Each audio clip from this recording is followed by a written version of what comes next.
Thank you for your patience as always.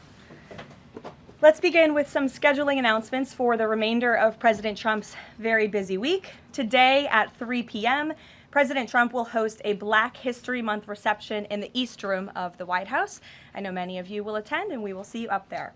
Tomorrow, President Trump will host a Board of Peace meeting at the Donald J. Trump Institute of Peace, where he will announce that member states have pledged more than $5 billion towards the Gaza humanitarian and reconstruction efforts, and have also committed thousands of personnel to the International Stabilization Force and local police to maintain security and peace for Gazans. Tomorrow afternoon, the president will travel to the great state of Georgia, where he will visit 2 local businesses and give a speech on his efforts to make life affordable for working people. On Friday, President Trump will host a working breakfast with governors in the East Room here at the White House. And on Saturday night, President Trump and the First Lady will host the annual Governor's Dinner. Next, I'd like to provide an update on the economy. We're seeing promising signs every day that 2026 is going to be a record successful year for the American people, just as President Trump promised them. The January jobs report shattered expectations, highlighting how the president's pro-growth economic agenda is fueling American prosperity. The economy added 172,000 new private sector jobs to kick off the year. That's more than 2.5 times economists' predictions. The labor force participation rate went up while the unemployment rate fell. The prime age labor force participation rate is now at its highest since 2001. Most importantly, 100% of all job creation under President Trump continues to be in the private sector. This is truly remarkable. That's 615,000 private sector jobs that have been added in President Trump's second term thus far. These are real working people. These are real American families who will be living out their American dream. Meanwhile, federal government employment has shrunk to its lowest level since 1966, saving taxpayers $29 billion annually. And all of the net job growth under President Trump has gone to native-born Americans, ending the disgraceful pattern under Joe Biden of job gains going to non-citizens and illegal aliens. Additionally, on inflation, the new CPI report is even more proof of the progress made by President Trump. Despite all of the doom casting from the so-called experts, the president has managed to utilize powerful tariffs to secure trillions of dollars in investments into our country and rebalance our trade deals while simultaneously cooling inflation. Year-over-year inflation fell to 2.4% in January, beating expectations again and marking the lowest level since May. Core inflation, the best measure of inflation, dropped to its lowest level in nearly 5 years. Meanwhile, real average hourly earnings for all private sector workers rose in the month of January, which means more money is going back directly into people's pockets. After only 1 year of President Trump back in office, real earnings for all private sector workers have outpaced inflation by nearly $1,400, earning back roughly half of the $2,900 they lost under Joe Biden when 40-year high inflation was stealing Americans' purchasing power. President Trump's policies are and will continue to allow Americans' incomes to go further for bills, retirement, and achieving the American dream. A key part of the American dream is buying a home, and that is finally becoming more affordable under this president.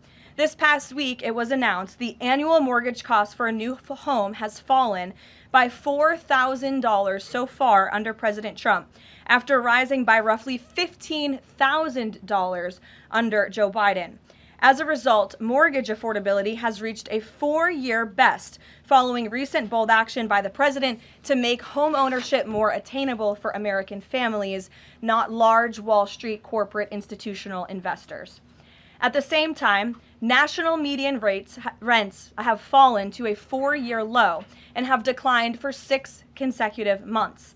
The annual rental cost for a new rental unit has fallen nearly $100 so far under President Trump, after rising more than $3,000 under Joe Biden. And many are crediting that to the president's deportation efforts to remove illegal aliens from our communities and therefore from housing that should be used for American citizens.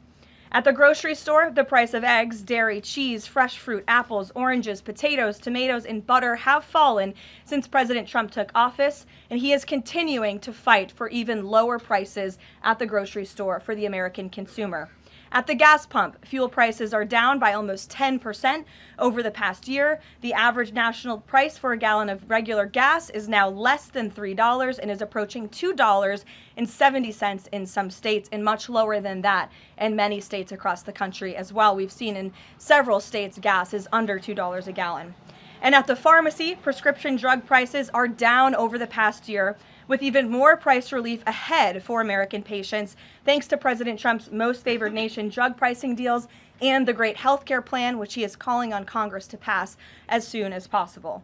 What President Trump wants Americans to understand is that this is only the start and the best is yet to come.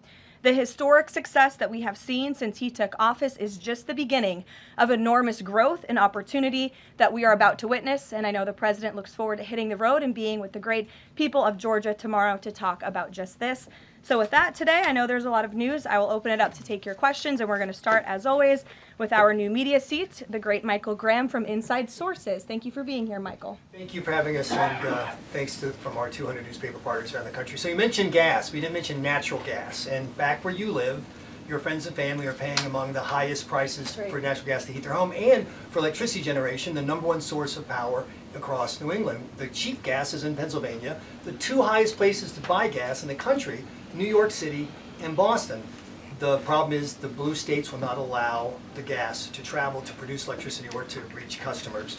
When President Trump first came back in office, there was some talk, him and Governor Hochul in New York possibly reaching a deal. When will consumers in the Northeast feel relief from President Trump's energy policies, and what can he do about state objections to expansion of infrastructure? Then I have a quick follow-up. Sure, absolutely. Well, the president has promised all Americans across the country, and in particular in the Northeast, where we do face much higher costs of electricity and of energy, unfortunately, because of the Democrat policies in the area. From the federal government's perspective, the president and the National Energy Dominance Council, Secretaries Wright and Burgum, are doing all we can when it comes to federal permitting. The drill baby drill agenda is obviously underway. The president has made a huge push for more fossil fuels in this country. You look at what he did last week with respect to coal. Coal truly keeps the lights on in this country. We learned that in the recent winter storms. However, there's only so much that can be done at the federal level. That's why the president has called on blue state governors to participate in this energy dominance agenda, including governors in New England and the Northeast, by contacting Governor Hochul directly to get this Constitution pipeline underway. This is not only going to bring down the cost of energy in the Northeast, it's also going to support job growth and energy affordability and more opportunity for workers in the Northeast. And I just have a quick statistic here on energy that I found fascinating, and it's obviously true because I'm saying it up here. Red states with Republican legislatures currently enjoy lower average retail electricity prices than blue states with Democrat legislatures. And that's exactly why the president is calling on all blue state governors across New England and the Northeast to get on board. Let's bring prices down for all Americans, whether they live in a red or a blue state. So right down the street from your alma mater, San Antonio College, talk about building an ICE facility that's causing a lot of political agita in New Hampshire, and for the Republican governor, Kelly Ayotte. Seems to be some miscommunications argued on both sides. Even Republican supporters of Trump who live in the town say, we're not sure we want this. What's your message to the folks in New Hampshire about this proposed ICE facility? The message is that illegal immigration, while the border is secure, is still a problem across our entire homeland. And the previous administration allowed nearly 20 million illegal aliens from countries all over the world into our country. And the president and Secretary Noem have done a phenomenal job at deporting. Nearly 3 million illegals have left the country either through deportation or self-deportation over the past year. But obviously, there are a lot more illegal alien criminals left in our homeland. That includes in New England. There are many within our communities in New Hampshire, in Maine, and definitely in Massachusetts and in the Boston suburbs that need to be arrested, detained, and deported back to their home countries. And so the president and Secretary Noem, and I know ICE, are engaged with local governors across the whole country, including in New Hampshire, to open more detention facilities. This is an unfortunate consequence of the previous administration's border invasion that the president has thankfully put a stop to, but of course we still need to grapple with the illegal alien criminals who are here, and that requires more detention space. Thank you, Michael. John. Garrett. On Iran, I'm not asking you for like military secrets here, but can you You share? know I would be so unwise. Unless you want to give them.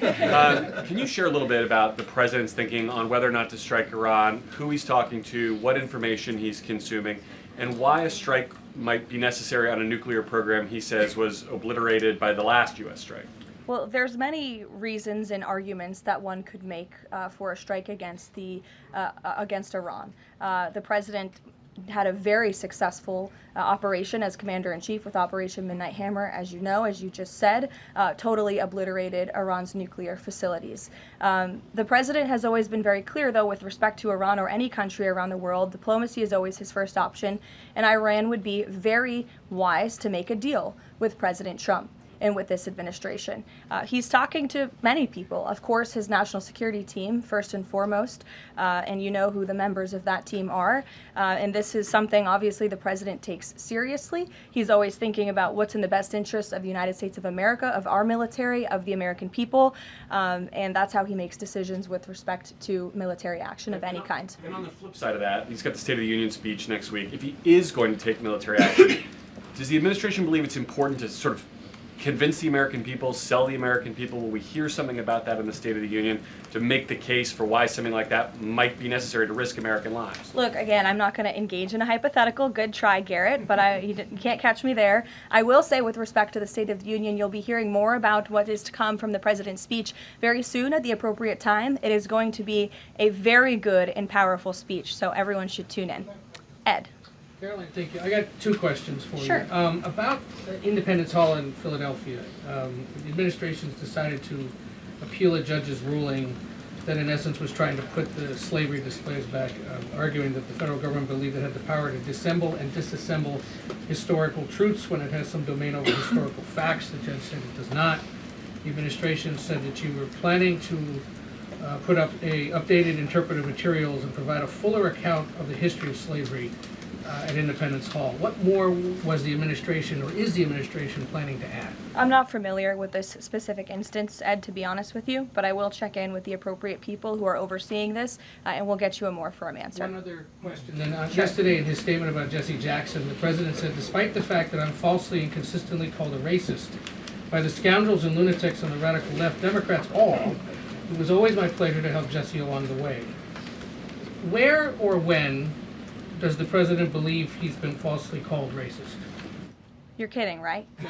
I will pull you plethora of examples. I'm going to get my team in that room to start going through the internet of radical Democrats throughout the years, Ed, who have accused this president falsely of being a racist. And I'm sure there's many people in this room and on network television across the country who have accused him of the same. In fact, I know that because I've seen it with my own eyes. And the president very much looks forward to having an event later this afternoon at 3 p.m. to celebrate Black History Month and to talk about how his policies are advancing opportunity and prosperity for all Americans through record tax cuts, through the Trump accounts that all Americans can access regardless of race. These are a great thing for the next generation of Americans. The president has also awarded hundreds of millions of dollars in additional funding to strengthen educational outcomes at historically black colleges and universities across the country. Again, the president is protecting the hard-earned benefits of the 2.4 million black veterans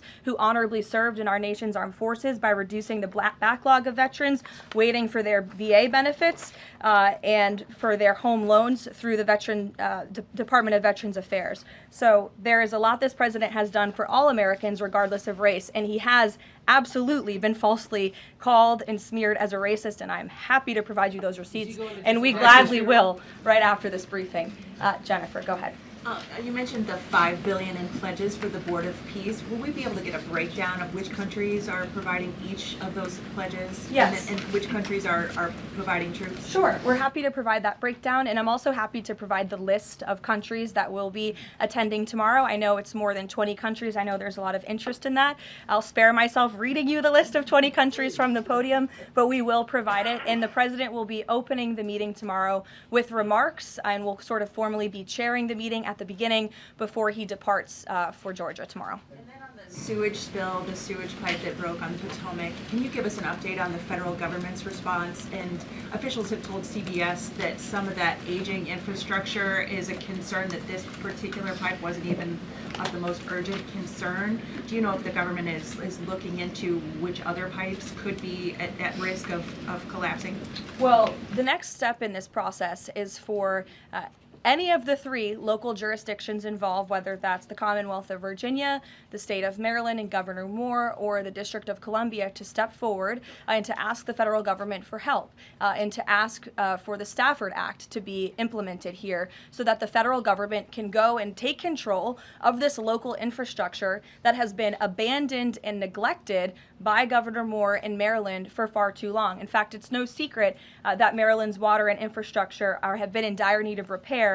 Their infrastructure has received a nearly failing grade in the 2025 report card from the American Society of Civil Engineers. This is the same grade they've received 5 years earlier. There has been no improvement under the leadership of Governor Moore. He's clearly shown he's incapable of fixing this problem, which is why President Trump and the federal government are standing by to step in.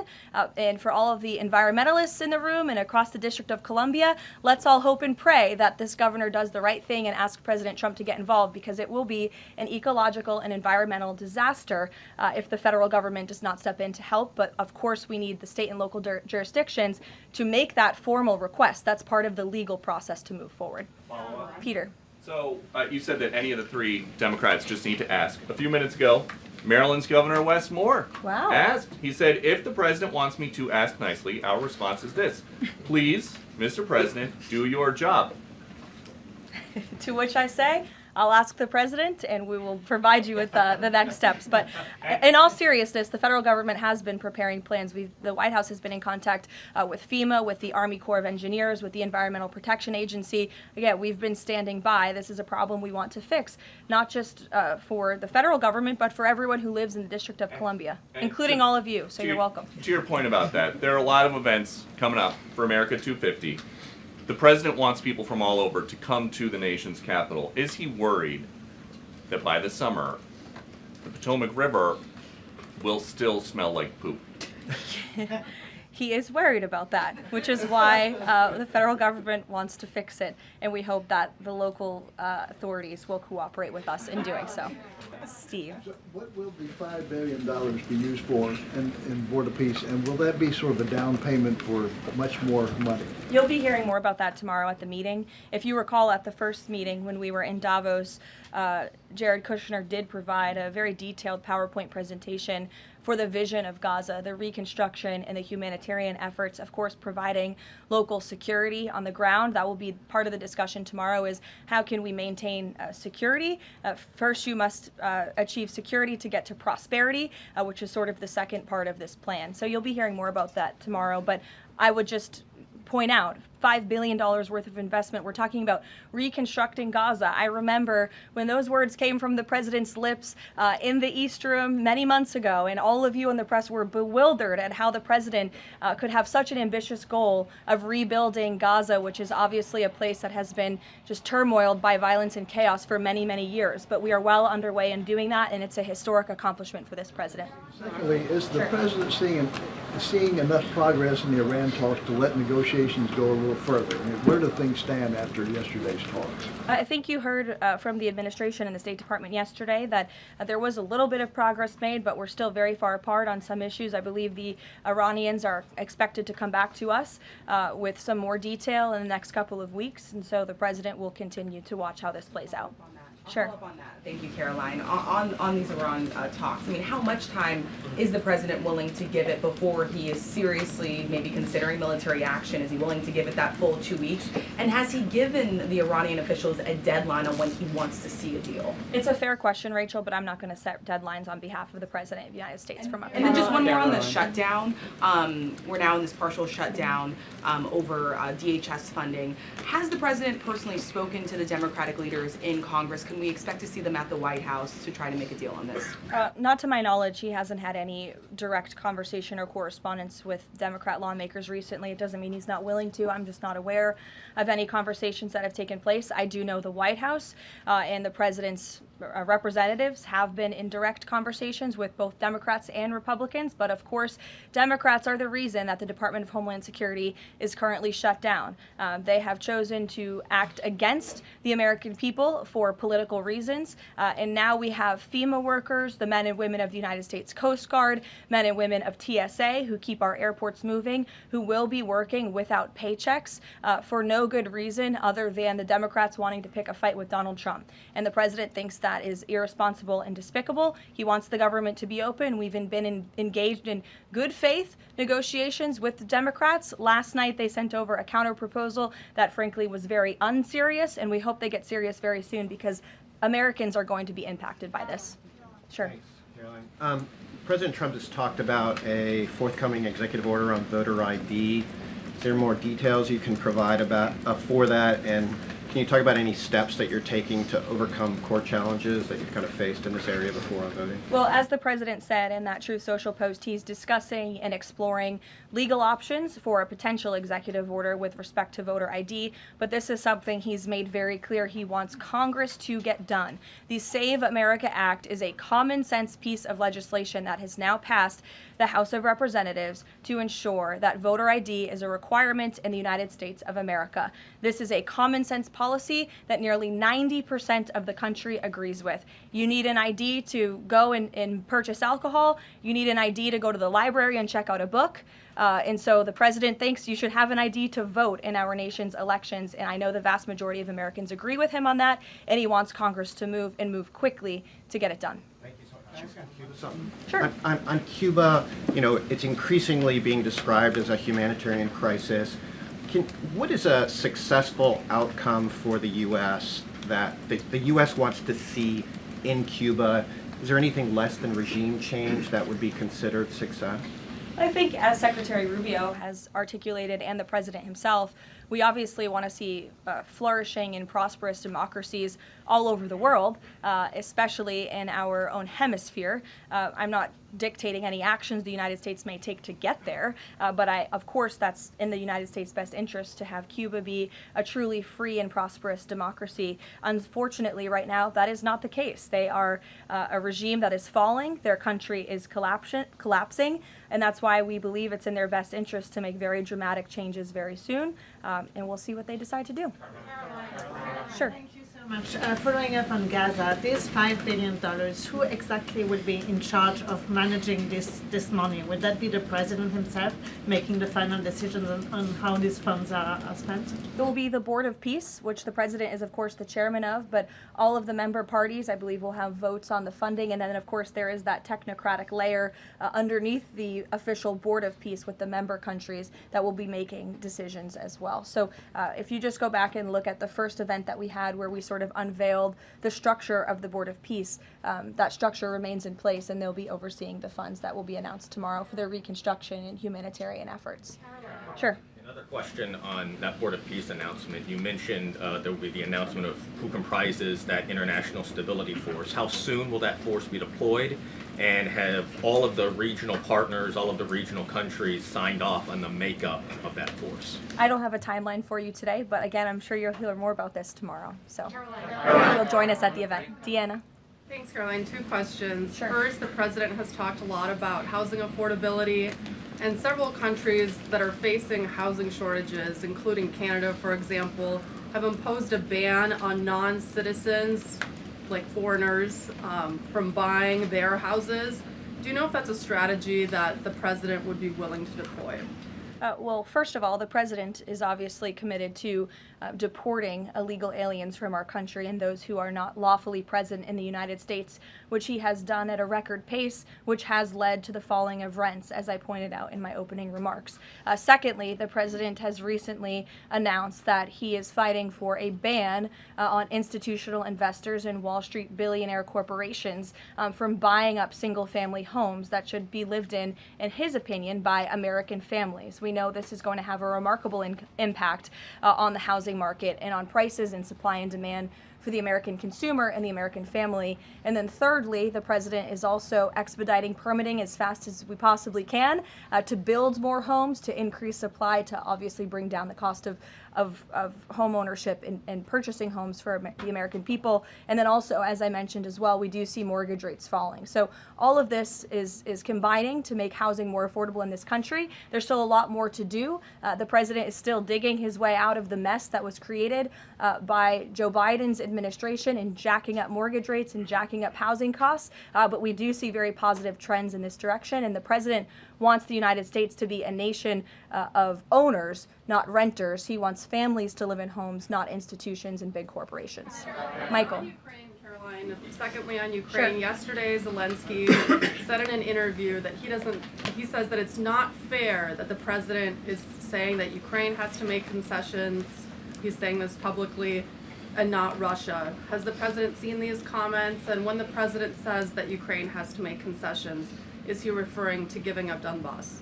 I think the president would respond to that by saying he does not think it's fair that thousands of Ukrainians are losing their lives, and Russians too, in this deadly war. And that's why the president and his team have committed a tremendous amount of time and energy in bringing this war that is very far away from the United States of America, but nevertheless, this is a president of peace. And so he's committed a tremendous amount of time and energy to bringing this war to an end. Just yesterday, there was another round of trilateral talks between the U.S., Russia, and Ukraine.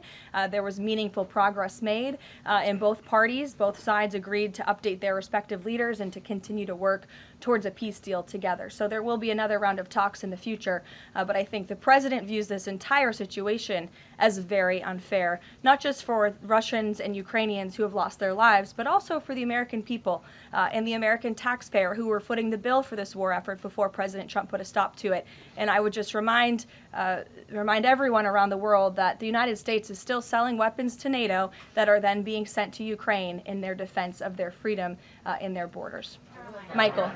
Caroline, Russia is reportedly joining Iran for joint naval exercises in the Gulf of Oman this week. Has the president issued any kind of warning to Russia or even China not to involve itself if the U.S. decides to strike Iran? Not to my knowledge, no, or not that I would dictate from this podium. I wouldn't reveal the president's private conversations with world leaders. With respect to that, again, when it comes to Iran, the president has a decision to make, and he will do that, and I'm not going to broadcast what that decision may be ahead of him.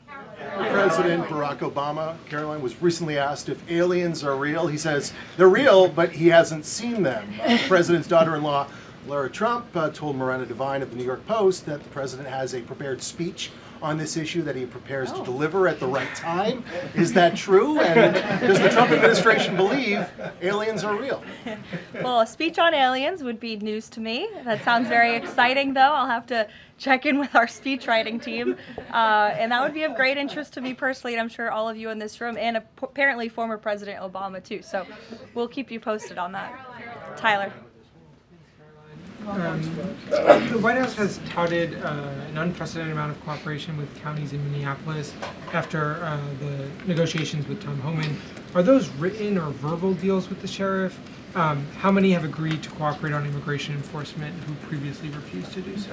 Yeah, the last time I spoke with Mr. Homan, which was just a few days ago, he assured us that nearly every single county in the state of Minnesota has agreed to notify ICE when they are releasing criminal illegal aliens from their jails. This is an unprecedented level of cooperation that we have not seen. It has led to not only cooperation to detain illegal aliens in Minnesota, which just this past week I have looked at the list. They've detained some very heinous people who none of you would want living in your communities, but has also led to a much more calm situation on the ground. We've also seen, and you've seen this with your own eyes play out, the local police and the state police have now cooperated in the arrests of left-wing agitators and criminals who are unlawfully obstructing immigration enforcement in their efforts. So this is a huge win, and again, the president sent Mr. Homan to Minnesota to do a job, and he has done it well, and I think think the situation on the ground proves that. Are those like written agreements that they've been signed by various officials in the state? These are agreements that have been made by state and local officials in the federal government, and we are seeing that cooperation play out every single day. These counties are notifying ICE when they are releasing criminal illegals from their jail, and we do know that they are arresting left-wing agitators who are unlawfully impeding law enforcement. There's video to show that show it yourself. You can view it with your own eyes. John. Thank you, Caroline. You mentioned two things: DHS closed and the SAVE Act IDs. Both of these could get solved in 15 minutes if Senate Leader John Thune simply got rid of this phony 60-vote cloture rule and got 51 votes, and that would be the end of it, because everyone in this room knows if the Democrats take over, they'll get rid of that rule in 90 minutes. They already tried it one time, and the two Democratic senators that stopped it are no longer there, Manchin and Sinema. President Trump is backing a lot of these senators for re-election, and yet they will not get rid of the 60-vote cloture rule, which is holding everything up. What is the president's position on John Thune in the Senate finally getting rid of this so this legislation can get moved? Well, the president has a good relationship with Senate Majority Leader John Thune. They keep in very close contact, and they work together all of the time. I hear your passion in your voice, and I know it's shared by many Americans across the country, including the president himself. He wants to see the SAVE Act voted, and he's expressed that both publicly to all of you, the American people, but also privately in his conversations with Senate Majority Leader Thune and many other members of Congress as well.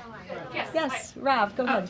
Good to see you. So J.B. Pritzker just recently signed the bill. The law went into effect in January, and it's supposedly going to allocate about $2.5 billion to illegals to go to college and financial aid in the state of Illinois. What is the White House's reaction to this? Illinois is already, by 2027, they're supposed to have a $3 billion deficit. What's your reaction to that? Yeah, we'll have to take a look at that. I would say the president certainly thinks that Governor Pritzker is not doing a very good job of managing his state, as evidenced by not only the waste, fraud, and abuse, but also the crime in the city of Chicago that unfortunately Governor Pritzker has refused to pick up the phone and call the White House and ask for help on, which is something his residents want him to do, but he refuses to do for political reasons. As for the specific money, we'll take a look and get you an answer. You're welcome. John. Thanks a lot, Caroline. Two questions. One is about the president's trip to Georgia tomorrow. If you can provide some additional information about that, why Northwest Georgia was chosen for this particular trip, for instance. Sure. Well, Georgia is obviously a very important state to the president and to the Republican Party, and the president loves the people of Georgia. He'll be touring, like I said, a steel facility, and then he'll also be stopping by another local business, and he will be giving remarks on affordability, on the economy, on all of the great economic news that I just shared with you earlier. He'll be meeting and greeting with everyday Americans, and that's what the president loves to do, to get out across the country, and he's spoken about his intention to go across the country a lot more, and obviously tomorrow's trip is evidence of that. Secondly, last week, as you know, big event that took place in the Roosevelt Room, the president announcing that the EPA has repealed these federal limits on emissions for cars, trucks, and power plants. And in the president's presentation, he mentioned that American families will save $2,500 for a new car or truck. Where is the promise coming from automakers that they're going to pass along their savings to those families all across the country? It's a great question, John. That was an economic analysis that was provided to the president, and I'd be happy to provide that to you so you can take a look yourself. But I'm glad you brought up the president's announcement last week, because this is one of the largest deregulatory actions ever taken in the United States of America. And overall, it's going to save our country $1.3 trillion in regulatory regulatory burdens that have really done nothing for our country, nothing for our environment, nothing for our economy. In fact, this announcement received widespread and bipartisan praise. I think I recall seeing the editorial board of the Washington Post, of all places, even commending the president and Administrator Zeldin for this historic action last week. So there's no doubt it is going to save the American consumer money, and I'd be happy to provide that specific economic analysis to you. Sure, in the middle, go ahead. Yes. Thank you. Governor Moore in Maryland signed a bill that is ending the law enforcement cooperation with ICE. And by doing that, a lot of local sheriffs are not happy, and in fact, they met today in Annapolis to come up with legal action. What is the message of the White House to those sheriffs and to the residents of Maryland? Well, first of all, it's another despicable action by Governor Wes Moore. Why would you prevent your state and local law enforcement from cooperating with federal law enforcement? If you just ask them, to your point, if you ask a sheriff across the country if they want to have that level of cooperation and coordination with the federal government, of course they do. It makes their jobs easier. It keeps them out of hostile and dangerous environments. It allows them to detain illegal alien criminals who have committed heinous crimes in our country with the most safe circumstances possible. So the president, of course, continues to always stand on the side of law enforcement, and this is another just horrible and frankly political action taken by Governor Wes Moore, and unfortunately the people of his state are going to reap the consequences of it. Sure. Thank you, Caroline. President Trump just said on Truth Social that it would be a big mistake for the UK to hand over control of Chagos Islands to Mauritius. But the State Department earlier this week has said the U.S. does support that handover. So does this post now suggest that the U.S. does not, or that President Trump has changed his mind on this? The post should be taken as the policy of the Trump administration. It's coming straight from the horse's mouth. When you see it on Truth Social, you know it's directly from President Trump. That's the beauty of this president and his transparency and relaying this administration's policies to all of you and to the rest of the world. Carrie, go ahead. There's been a series of walkouts from public school students that have been sort of provoked by a number of public school administrators.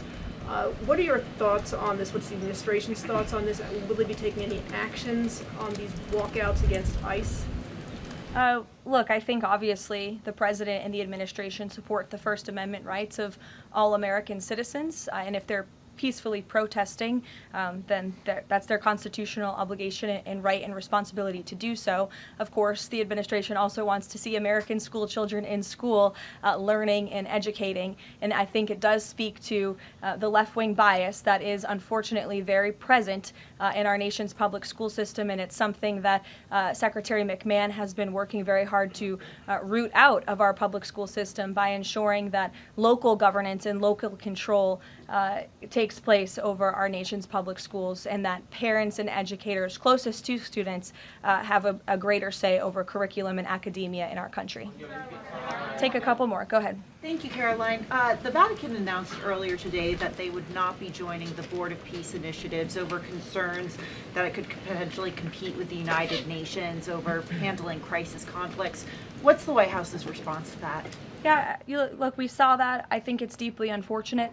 I don't think that peace should be partisan or political or controversial.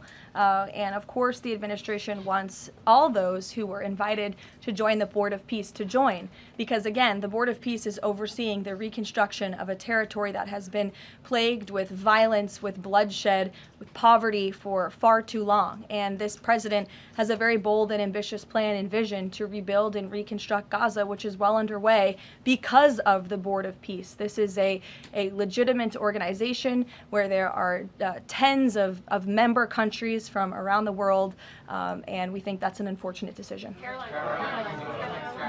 In the back, sure. Thank you, Caroline. For me? I'll go to both of you, sure. Okay. Go ahead, and then Jake, you can go. Caroline, can you tell me, is there an update regarding the tariff rebate checks that the White House has promised? I don't have an update for you on timeline, but I know that it's something that the president and his economic team continue to very seriously discuss. Thank you, Caroline. I've got two questions. First, does the president see some sort of religious or prophetic component to the unfolding developments in the Middle East? I haven't spoken to him about that particular perspective. to be honest with you. But of course, the president wants peace for all people of all faiths all around the world, and that's part of his push to create peace in the Middle East, which he has done successfully. And my second question is, as his popularity rises around the world, and especially in regions where he's invested so much effort in promoting peace and ending wars, do you think we might be watching the emergence of a global MAGA movement? Is this something that the president has discussed at all? Well, I don't know, Jake, but I sure hope so. Take a couple more. Go ahead. Sure. I wanted to ask you about Iran. As the U.S. military builds up around Iran, is President Trump coordinating war plans with Israel so that if he does decide to strike, that Israel will be a part of those strikes?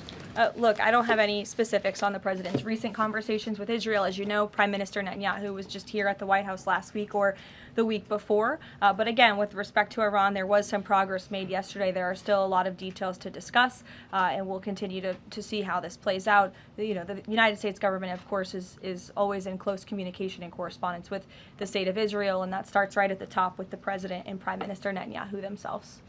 One more. Go ahead.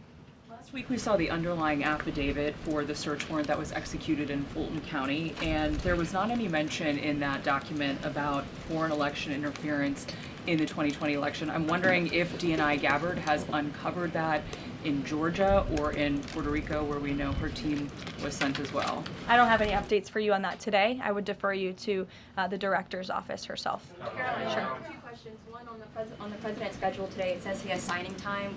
What is he signing today? Are we expecting executive orders or actions? That's the first question. And then second, the Wall Street Journal is reporting that a U.S. arms sale package for Taiwan is in limbo. Can you just confirm this reporting / offer any additional comment? And how concerned is the administration that if an arms deal with Taiwan went through, that this could disrupt the China-U.S. Trade truce? Sure. Well, I haven't read the full Wall Street Journal report. I will just say with respect to an arms sale to Taiwan, I don't have any announcements or updates on that for you today. And to your first question about what the president will be signing, he will be signing an executive order, which you will all be hearing about later this afternoon, and you will see him in 1 hour at the Black History Month reception. We'll see you there. Thank you.